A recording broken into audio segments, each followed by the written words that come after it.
Hey, Dire4 here. Welcome back to another tier list video. Today we're doing a ego tier list instead of an actually important tier list like last time. You all know how tier lists work, and I'm not going to explain every single ego in depth because I don't want this video to be 2 hours long. So let's just start at the bottom with the shit tier. Obviously, the egos here are shit. And when I mean egos, I mean ego because it's 92 Sinclair. God, I hate 92 Sinclair so fucking much. 92 Sinclair, I think, is the only ego in the entire game that just does not help you at all. There is no reason you should be using this thing, and it does not benefit you. To avoid going on a rant, it's just bad. And speaking of bad, the next tier is, well, the bad tier. Suddenly one day, Soda and Lifetime Stew. Suddenly one day just doesn't really accomplish much of anything other than niche solos, and that's about it.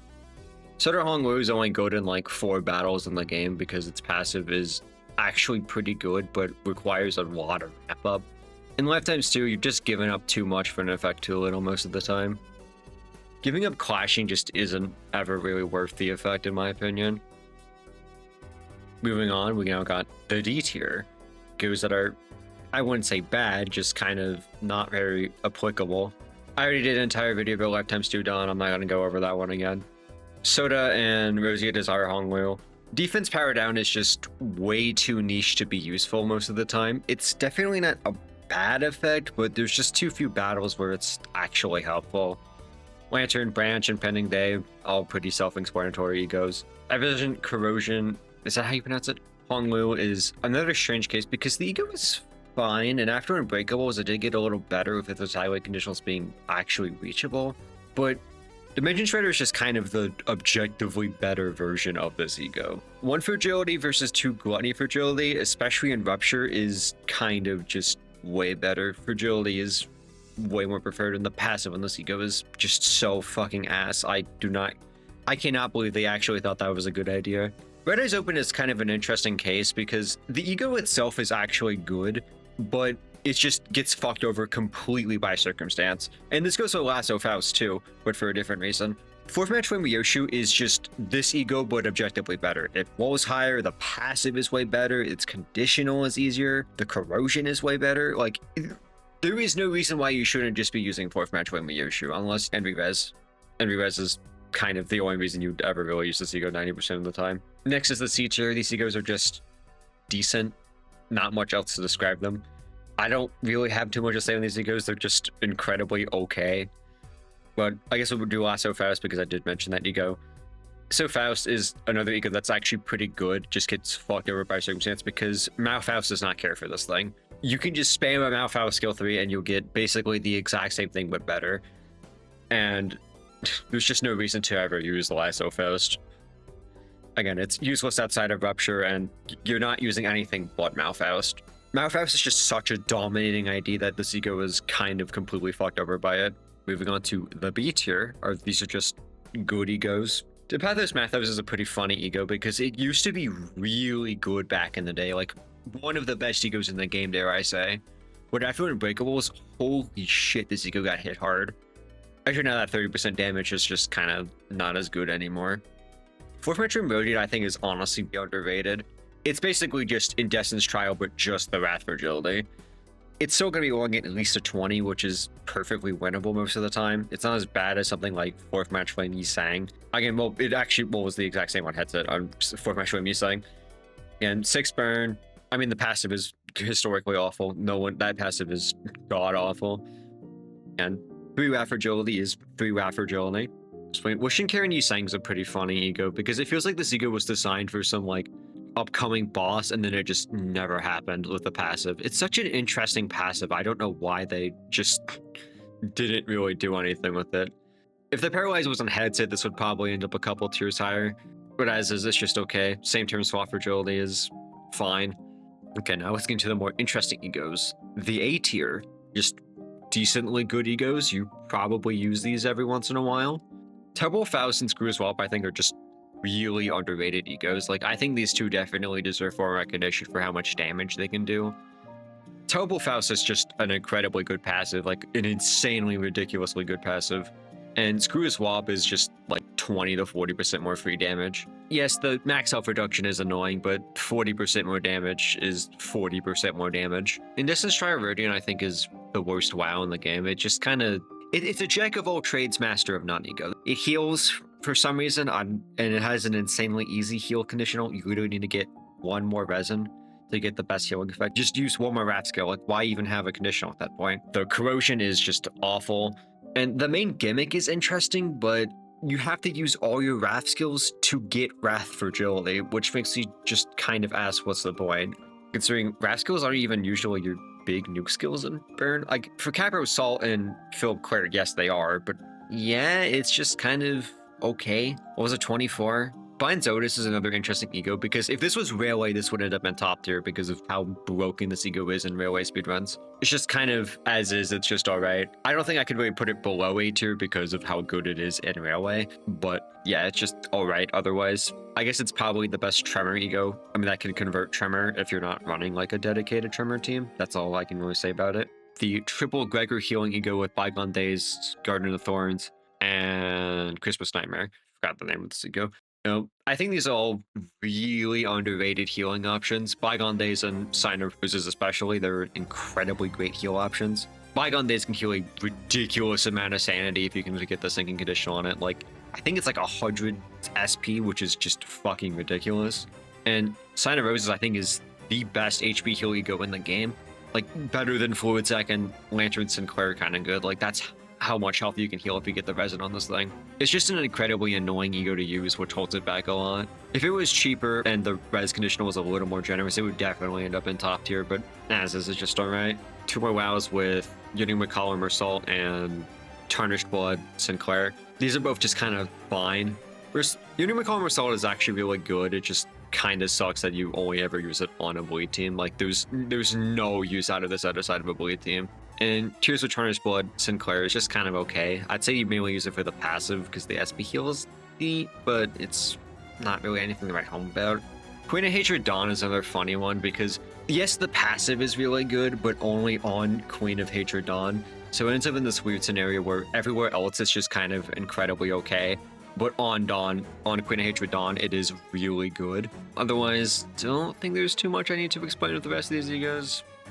On to the S tier. These are the egos you are actually using most of the time and are very good.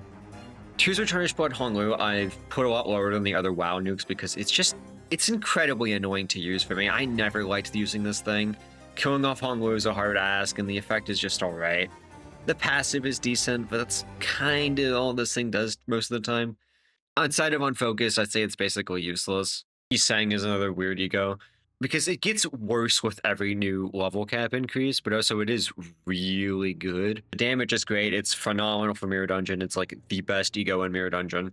Urges Ire Ishmael, the passive. That passive is just stupid. You just straight up remove speed as a mechanic from the game with this passive. Like, it's just infinite bind. Like, how... I mean, Season 1 ego, but this is just stupid. ADD Heathcliff is basically just a worse version of Ledge Domain, but like, have you seen how good Ledge Domain is? Like, you can make a worse version of that ego. It also inflicts Gloom Fragility, which is always handy, and the passive is interesting. Dimension Trader Hollow and Fluid Sac Dawn are just incredibly spammable egos with really good effects. 4-dimensional Rift is amazing, and 25 SP damage is always helpful. SP damage really does not appear enough in egos, I feel like. Force of the Flames Yoshu is, I think, just the best general clashing ego. Too Fragile is an incredibly phenomenal effect, plus a little bit of burn. Can't ever complain about that. Both Pursuances, they both basically do the exact same thing. Mersault has a better passive. I think Rodian does have slightly better healing. Going with the whole headset shield thing. These two are just interchangeable in mine. They are basically the exact same ego. For Metro Miyoshu, the passive is just stupid. That is one of the dumbest passives in the game, and once we get the Burn Ryoshu ID this season, I don't want to imagine how good this ego is going to be. 6 resources too. He does a lot of damage, 3 attack weight, again, the whole shebang.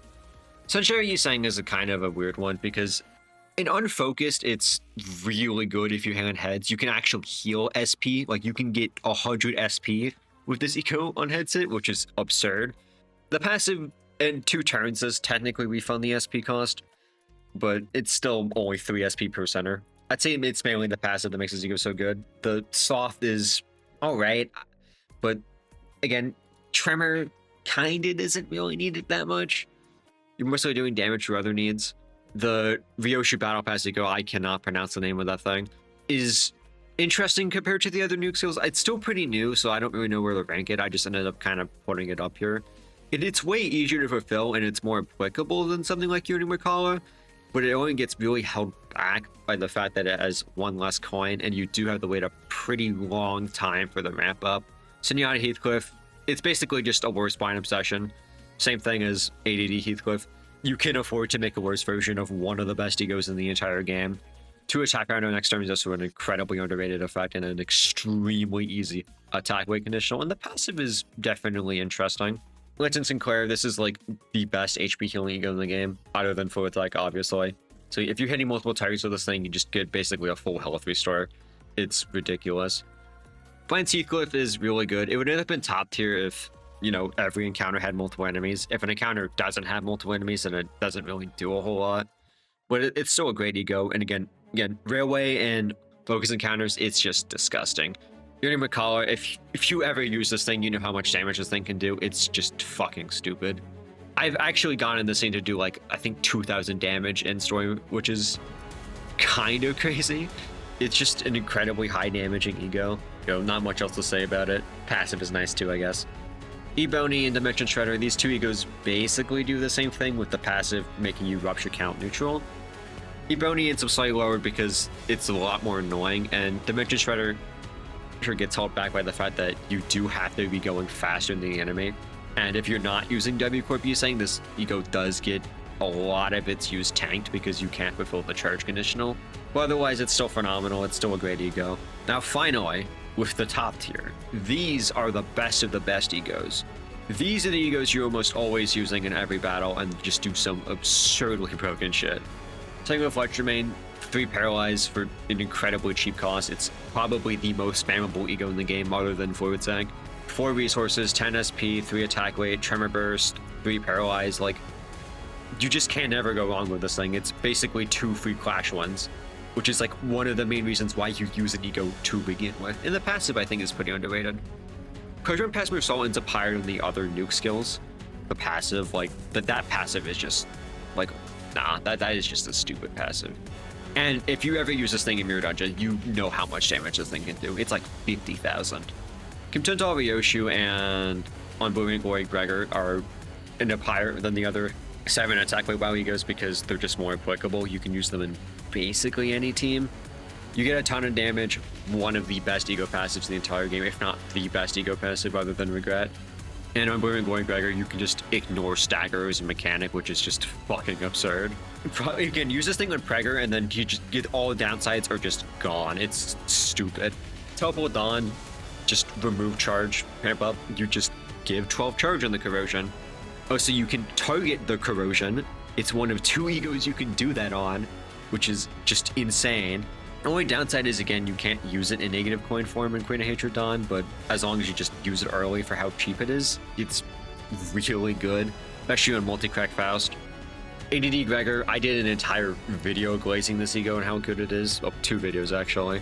But you can basically turn any ruptured team, not any, I guess, it depends on the team, into a count neutral team. There is a bit of RNG involved in how effective it is, but it is just phenomenal. You know, it's by far the best way to get rupture count in such a fast way. Chains of Others, if you've done any of the newer story fights in this game, you know how good this ego is. This ego is really good. I really hope we get more debuffing egos, at least at the scale that Chains of Others is, because of just how good it is. Also, the passive is really good too. That one Faust ego I can never pronounce the name of. 1 poise count is already pretty good, but with how most poise IDs are released nowadays, this ego is kind of required. Poise IDs nowadays just do not get count. Like, it's absurd how many poise IDs just do not get count nowadays. And also, it's a really underrated healing ego if you can get it early enough. Like, you can heal a really good amount of HP with this thing. Magical Redis, I don't need to explain this one. It's just such a good ego. I don't think it's as required as some people make it out to be, but it is still a phenomenal ego. Everlasting Faust is basically Yurden Collar and Assault, except you can actually kind of use it outside of Tremor, though I wouldn't do that. and also you just get to triple the damage of your Tremor team, which is a way better effect than using McCollum or Salt. The only downside is Faust does need to go first, but that's definitely not the hardest thing to do. And if that happens, then you just win. Also, you can use it in Malphaz. I've seen some people do that, though I wouldn't personally do that. Rhymeshank. Nowadays, Rhymeshank isn't as needed, and you can't use it in Despair form, which is a little unfortunate, but, like, this is still a phenomenal ego. You know, using the Corrosion in story mode, I think, is really underrated. It's just really good. Only downside is its cost is pretty annoying. You end up losing out on, like, a Fluid Sac or two with this thing. But it's just such a ridiculous ego in terms of its status affliction that it just has to end up this high. Regret, we all know why. 2 coin power on literally everything. Like, how do they ever think this ego was fair? Like, I really want to know. Also, being with the cleanse debuff is a really underrated effect. Good Proteum Assault. Again, if you use Cap Assault, you know why this ego is so good. You can just... Again, this is the reason why Tremor Scorch is even viable to begin with, because once you get a high enough burn stack, you can just use this ego, and then you get 99 Tremor potency for free. You also get 1 base power from the passive, you get your Burst Tremor, you inflict 10 burn, actually it's like 25, you can get the other random enemies conditional. It's just stupid. It was 40 fucking 5 at 5 resources too. Like, this ego is just overtuned the hell and back. And that also goes for Blind Obsession Ishmael. The SP heal on the wall already put this ego in S tier. The poise count and the charge put it in high S tier. The passive and the damage up just puts it in this high. There's so many great things about this ego. It's just phenomenal. You know, it's probably one of the best Mirror Dungeon egos. It's so reliable and it's just amazing. Then we got the top 3. These next 2 egos just have some bullshit that a lot of other egos don't have, and that's why they're here. Sanguine Desire. This ego became basically required with some new fights nowadays because of how many unbreakable coins we get. Like, this ego gets spammed a ton. And it's just for the bleed count thing. The ego itself, like the on-hit conditionals, are just okay. Pretty below average in terms of damage. Not bad, but nothing incredible. Also, the passive is decently helpful, but again, basically required. Kermit's Wang Hongwu is a kind of a spice pushy Sang situation where the main reason why it is so good is because it's the only thing that can... Though, I guess, again, Udivy Hongwu can do it, but can actually maintain it because it's not an entanglement. But Tremor Reverb is just way too good. Again, you don't have the damage with it, unlike Scorch and Hemorrhaging. Even with a low stack, it still does incredibly good damage. It also Burst Tremor, decent potency. It's a phenomenal speedrun ego. And last but not least is Fluid Sac Faust. Yeah, do I need to explain why Fluid Sac Faust is this high?